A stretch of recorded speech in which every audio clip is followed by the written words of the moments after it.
Hey everyone, you're listening to Wasted Pitch, a show for the not-so-serious baseball lover. Join us as we discuss, debate, and dive into a wide range of baseball topics from the past and present. Hosted by three friends with a lifelong love of America's game. Thank you for listening. Enjoy the show. Greetings, gentlemen. How we doing? Greetings, Hey, Nick. Nicholas. Hello. I feel like we need to come up with like a catchphrase for the show or something. Like, welcome to the show. My, oh my. Yeah, welcome to the show. We're not only are we Wasted Pitch, we're a waste of time. Or like, welcome to Wasted Pitch. Thanks for the 1-star review. That's a good one. Yeah, the funny thing, I would be happy with a 1-star review because that would mean we would actually have a review. I mean, someone listened. That's all we Yeah, need right exactly. now. Yeah. That's all We'll we get need. there someday. Okay, let's get it started.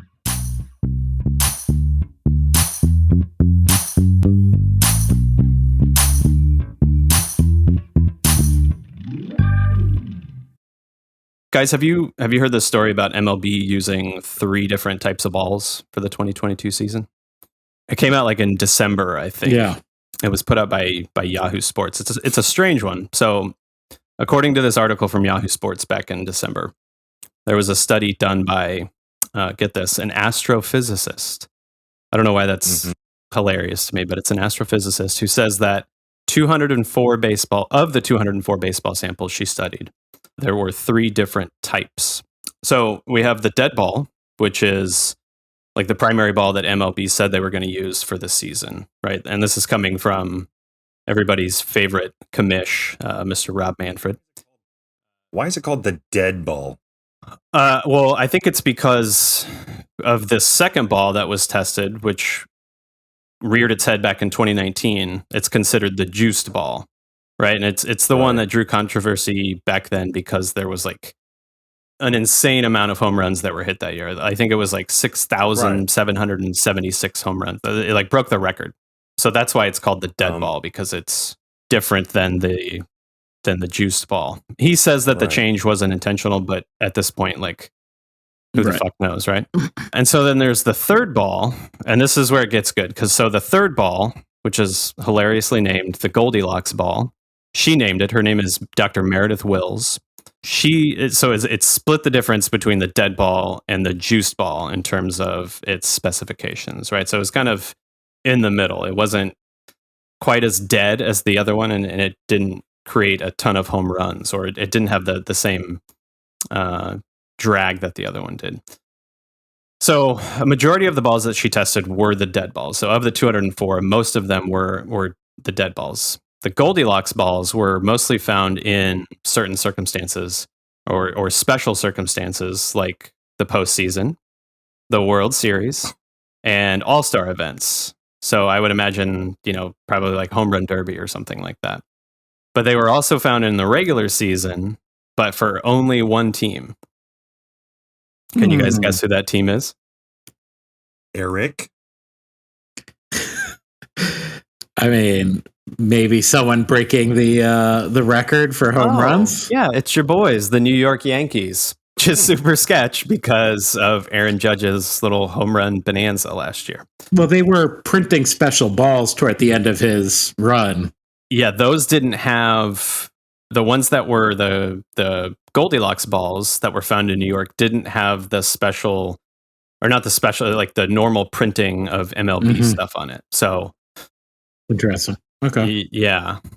I don't know. It's kind of crazy. The Goldilocks ball wasn't the juice ball. It's not the juice ball. It's they call it the Goldilocks ball because it's in between the dead ball and the juice ball. But it's still, if it's a cross between those two, then it would still give a little bit of an advantage to whoever is hitting those balls, aka Aaron Judge hitting 62 home runs or whatever it was. Of course, MLB is denying that any of this shit took place, but there's players that are trying to bring this issue to light, which most notably like Clayton Kershaw, Max Scherzer.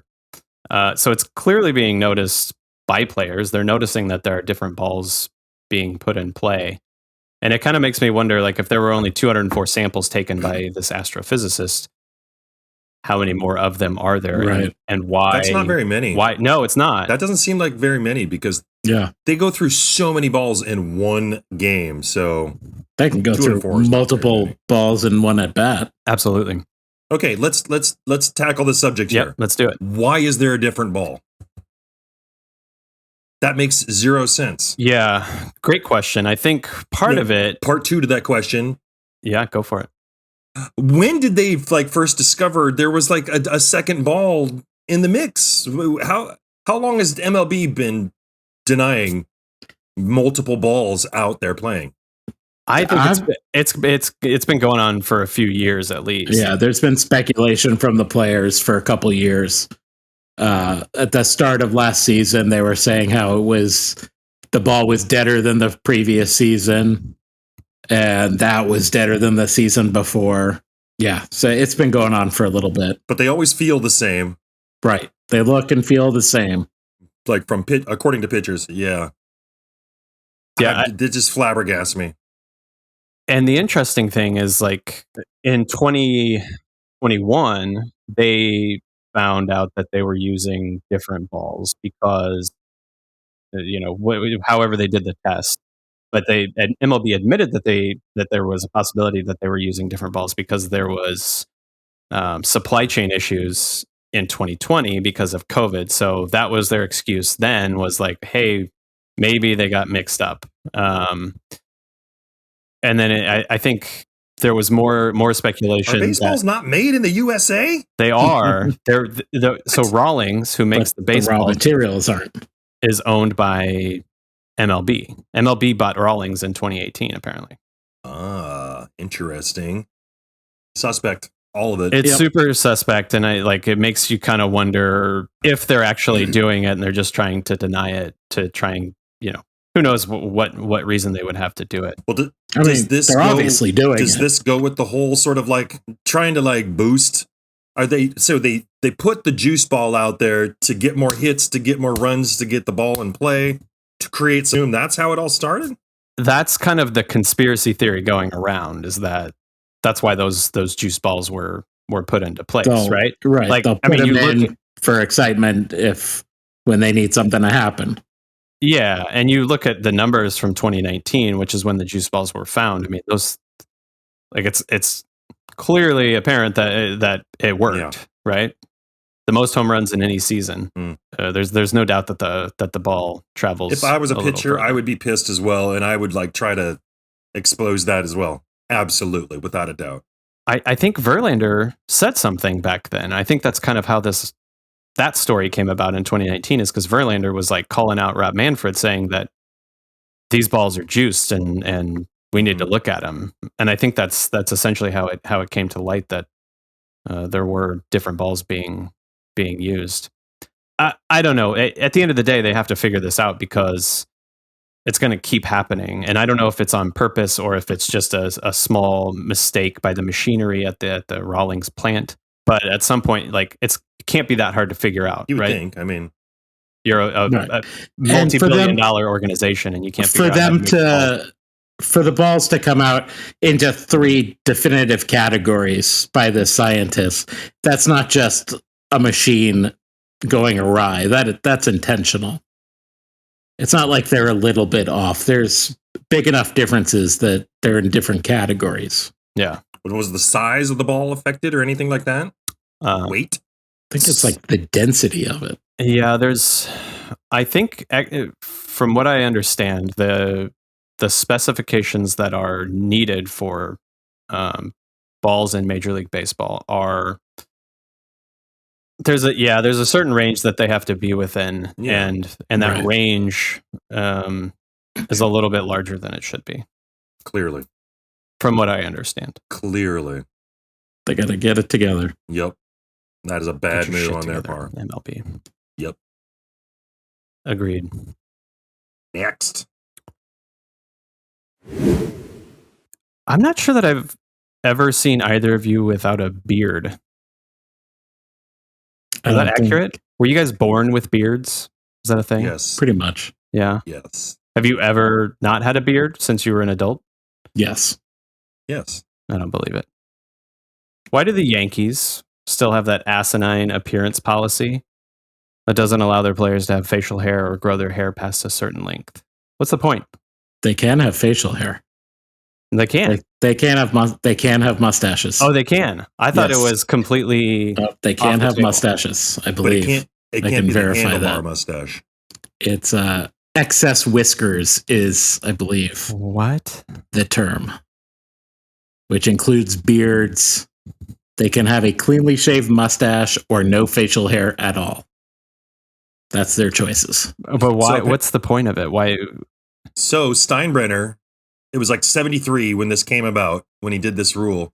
And he was like noticing people in the lineup when they were doing the national anthem, and guys had hair like hanging down to their numbers and all that. Super pissed. He grew up a military kid in military school where everybody had to do this same look, same haircut, same outfit, everything. Part of his, rumor has it that might have something to do with it. He wanted also, he released in 73, he was like, I want my team to present itself and look more corporate, have more of a corporate attitude kind of thing. And, just kind of fall in line with the whole office attire and all that. Yeah. In the 70s, you don't want your team looking like a bunch of hippies. Yeah, I don't get the point. I think why do they still have it? The players have to be pissed about that, right? Like there has to be some players who are like, I'm never playing for the Yankees because of this dumb rule. Oh, I'm sure. And obviously it hasn't worked out well for them since the year 2000. So maybe it's time for a rule change for them. I agree. I kind of don't want it to ever happen. You just want them to stay the same until I want them to I want that weird moment of like, who the hell is this guy after they shave their beard and all that? I think that's pretty funny. Maybe that's why they're doing it. Just play, man. Yeah, maybe that's why they keep it is so Garrett Cole can look like a weirdo when he steps up and. What was it, Carlos Rodon? Did you see him after he shaved? He looks really weird. The picture. Yeah. Okay, moving on. So something interesting happened on this day in baseball history.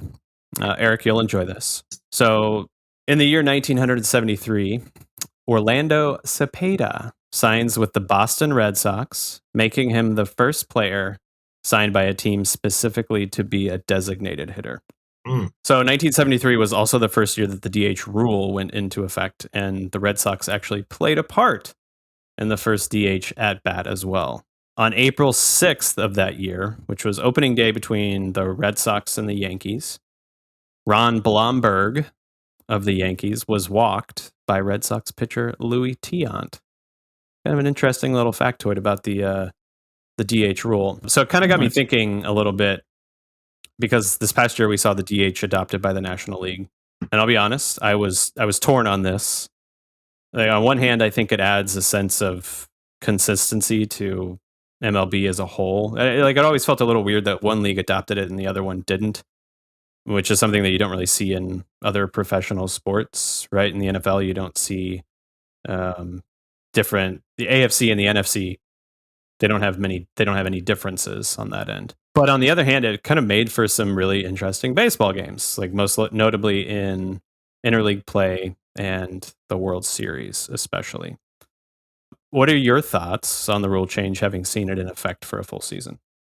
Like you, I liked having the consistency, but it does take away that little bit of strategy with putting in someone for the pitcher. When do you take the pitcher out? In relation to the game, what inning is he coming out so that we can have someone come in? The doubles switch was a nice little piece of strategy that a lot of people didn't understand, which might have led to this happening sooner. But I definitely think it's a good thing for all the teams to be playing with the same rules, same position players. Paul, I would agree. And also watching National League play pitchers bat. Why make them do it?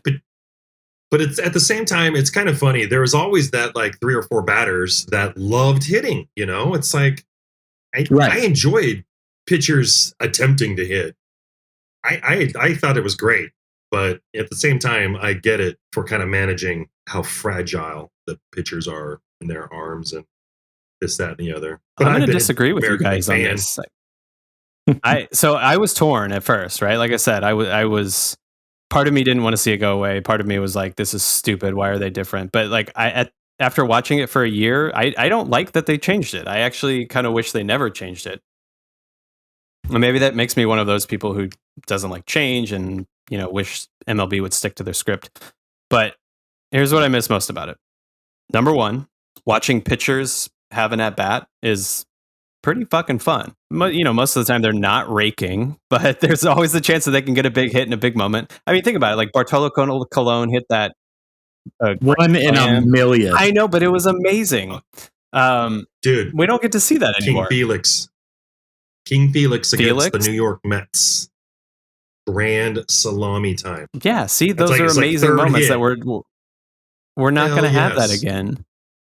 Because for every one of those moments, you have a dozen like bunting on strike three and the stepping out of the box, but still swinging and reaching across the plate. I love that shit. But that's one-handed swings and that shit's ending funny up too. on their back. Yeah, I miss seeing it last season. It was fun. I wish they brought it back. But number two rule, or number two reason why I miss it is because that during the World Series, it creates another element to the games that are just being hosted by the National League champs, right? AL teams kind of had to learn how to adjust and it involved a lot of mind games and moving pieces that I think really kind of elevated the experience of the World Series. I don't know. That's my take. I miss it. I wish we still had it. That's a very good point, actually, when it's really more entertaining than it is like anything else. It's entertaining to watch the American League pitcher who does not hit very often go into that National League stadium. It's great. And then the National League pitcher who can actually hit, who, at least bunt it. I mean, what an advantage. You're right. That's actually, now that I think about it and you put it like that, that was kind of a fun element to the World Series that's now gone. Yeah. But they should be playing the same rules. You're right. For each, it doesn't make sense to have a different set of rules for half the teams and then have them play each other. It's one rule. And it was like still manageable. But it involves manageable. It involves 3 or 4 players. I don't know, Eric. You should come to the dark side. I feel like this. No. I'm going to convince you, man. This is DH for life. And I'm a fan of an American League team, so it would be one thing if I was a National League guy, but I don't know if I'll ever get over it. I'm going to be sad for a long time. I'll be like the Goldilocks ball. A little bit of both, It's like I like the juice part, I like the weird part. I understand why, it's like a little bit of both. Have you guys ever had a bad experience at a baseball stadium? And I don't necessarily mean with food, because that's kind of a given, right? Like the food's going to be terrible when you go to a stadium. But have you ever been to a game and just like thoroughly hated it? I can't think of a time that I have. Paul? I personally, no, but I've been with some people who have had, horrible experiences, like sodas being dumped on their back. Mm-hmm. I find I was with you. That was me. Really uncomfortable. Oh my goodness! What? It was me. Other than that, outside of it being overcrowded, no, it's great. Overcrowded? That makes it a bad experience for you? Sometimes, there's just a little too many people, man. I've gotten sunburnt really bad, but that's about it. Well, that's nothing. It really wasn't that bad of an experience, Paul, when I had the soda dumped onto me, because I got a free beer and I got some crickets out of it. Which, by the way, for those that haven't had crickets, they're pretty delicious. Fried. Safeco Field. Fried crickets. Either like roasted or grilled or something. So I was thinking about this the other day. So I decided to see what other people had to say. So I enlisted the help of some online review sites who I won't name on here, just to look at all the worst reviews. So what I'm going to do is I'm going to give you guys the review, and then I want to see if you can tell me what the stadium is. You don't win anything if you guess correctly, though. Just a heads up. Okay. So we'll start with the first one, and this is word for word. The place looks like a worn down crack house, dirty, disgusting, should have been torn down years ago. But there are far too many baseball idiots in this town, I guess. Access is a problem. Parking is outlandish. I love how they jack up the local parking rates $15 to $20 on game nights. People crowding the streets of, I won't say the name of this area because that'll give it away. People crowding the streets of this area who are too stupid to comprehend a don't walk traffic signal. There should be a free-for-all day where motorists have a free reign a la Grand Theft Auto. Would be fun and help thin the herd. Note, this is what I love about California. Also note, this stadium is not in California. It's not in California. Oh. If you cross the street during a don't walk signal and a cop sees you, $100 fine. If they did this in this city, the budget would be balanced overnight, and they could definitely repeal all the taxes we pay. Drunk morons shouting and making noise. Hopefully someday they will wise up and rip the place down and put in another Best Buy, which would be far more practical. What a toilet. Wow. Wrigley Field, Chicago, North Side. Good guess. Good guess. That is incorrect. It is not Wrigley Field. I'm going to say Fenway. That is correct. It is Fenway. Oh! So they were crowding the streets of Kenmore Square, is what it does. Good old I was Yawkey thinking way. if it was going to be Seattle, but then once you said about the crosswalk, it's like, no way, man. There's cops outside. Like, they shut down people jaywalking. Oh, you get so shut down. Anyways. There were a lot of great reviews about Fenway. Oh, I'm sure. People hate Fenway, apparently. Yeah. It shows its age. Yeah. Well, it's like 100 years old, so of course. Is that it? Okay, next one. The facility itself is among the worst sporting venues I've ever been at. We sat in the lower bowl on seats that were basically jerry-rigged to the actual stadium concrete. When you step on the adjacent chairs, they would creak and bend. That, combined with wet conditions, resulted in at least 4 slips and falls. Getting into the stadium is a disaster, too. We waited 30 minutes in the express bag check line and missed the first 5 minutes of the game. Worse still were the fans. Rarely have I watched people smoke in crowds with such impunity. Cigarettes, blunts, e-cigs, etc. Not only while in line to get in, but literally in the stadium seating. The guy next to us was obliterated drunk and kept going back for more. The guy in front of us was eating pistachios and throwing shells at passersby. And there was zero sports etiquette, like waiting to find your seat between plays rather than in the middle. Lots of stuff going on here. Cincinnati. I'm going to guess Philadelphia. Ooh, good guess. No, Philadelphia had great reviews, to be honest with you. I know that surprises you. Because Philly Reviewed fans are by animals. people from Philadelphia. No, there was. I mean, there were a few bad reviews, but it was mostly from Yankees fans. This one is in the state of California. Oakland Coliseum. It is the Oakland Coliseum. This one had more 1-star reviews than most stadiums out there. It's the only stadium with a reoccurring sewage problem. Yes. Gross. So gross. Okay. This one is a long one, so strap in.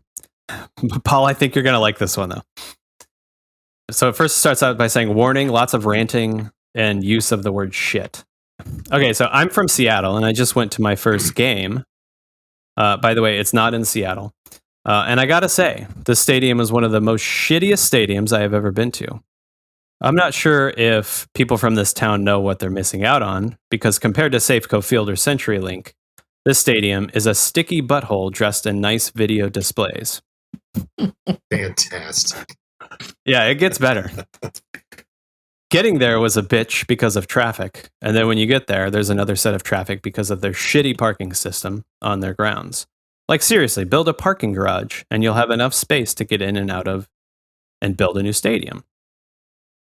Getting into the stadium is idiotic as well. Just after parking at a climb and hike the hills and steps just to walk around the park to find your section, nothing is flat outside. Not a great selection of food. It was awesome to see that they serve hite, soju, and choco pie, but really all they have is the hot dog, garlic fries, and Mexican food, which no one should pay for those prices. Didn't see anything else interesting because certain foods are specific to a section. Apparently, they just got Italian food and barbecue this year. Beer selections weren't great either. Keep in mind that this stadium was built in 1962. There's a clue. Ding, ding. So they don't have the seating innovations of recent times. The bleachers definitely felt really far away. My nosebleed seats at the Clink, this guy really loves Seattle, by the way, were great, and I felt so close to the field. Basically saying to this town, you need a new stadium. There's nothing special about it. The old Yankee Stadium has much more history behind it than this toilet bowl does, and they have a new stadium. Same goes for the Tigers. This guy's all over the place. Also, the history of how the stadium came to be is one of the worst atrocities against human rights in this city. So what I'm trying to say is I will probably never go to another game here. Go Mariners. Yes.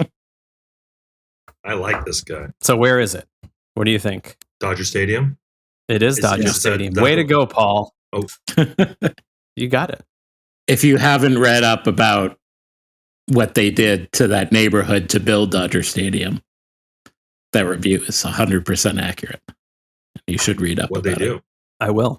Basically forced a lot of low-income Hispanic community out of their neighborhood and demolished it to make a parking lot that is 9 times the size of the stadium rather than a parking garage. Okay, so what Italian food is good at a baseball game? I don't know. It's so stupid. Yeah. Like pizza, Italian sausage. That's all I got. I can't imagine eating a big ravioli bowl of carbonara watching a baseball game. Nothing better than baseball and ravioli. Yeah. Okay, I got one more for you. And just like the others, they start out by saying, this is definitely the worst baseball experience you will have in your life. Not only is the product they put out horrible, the smell of the stadium is a cross between a dead animal, a skunk, and a homeless dude on the red line in midsummer. The beer selection is subpar. It reminds me of going to some bad frat party where they had 2 crap kegs. One was Bud, the other Bud Light, and both had been peed on by the dog that lived in the house.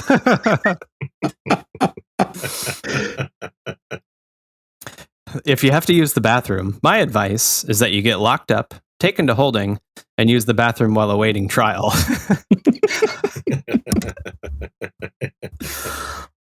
Very good. I'd rather risk getting shanked in county overnight than use the filth this stadium calls a bathroom. My advice, don't bother going. You'll see more action at the Little League field down the street than you'll see from this garbage of a team on the field. And that is the best review of the night, that's for sure. Camden Yards. No. Ooh. Cincinnati. Not Cincinnati. Detroit. Think, Baltimore. no, I would think Old Stadium. Think Red Line. Does Red Line bring anything to your heads? Chicago. City. Wrigley Field. Oh. I already guessed Wrigley Field. Well, excellent reviews. Yeah, that concludes our reviews. I enjoyed those. I enjoyed reading all those. Absolutely. Let's do it again. That's all that I have for tonight, gents. Yeah. Fairly slow week in the baseball world. I feel like it's going to be slow for a couple of months, but that's fine. One of these weeks we'll do like a preview of the World Baseball Classic because that's coming up soon. Mm-hmm. Definitely. We'll have to do a spring training preview as well. What about spring training stadium? I don't even know that much about spring training stadiums. The only one that I know of is in Surprise, Arizona, where the Royals play. You know who they share that stadium with? I just know JetBlue. They share it with the Mariners. Is that their name? Oh no, it's the Rangers. Mariners share theirs with the Padres. That's right. How do you share a spring training site? What do you mean? How do you share? It's a big giant facility with like each side of it has like 9 different fields, and then there's like a big stadium in the middle kind of thing. They look pretty cool. We should go to a spring training game. Do the Red Sox not share a spring training? They got JetBlue Park, baby. What? They have their own stadium? Of course they do. Fucking with a bunch of practice fields. Is it in Pawtucket?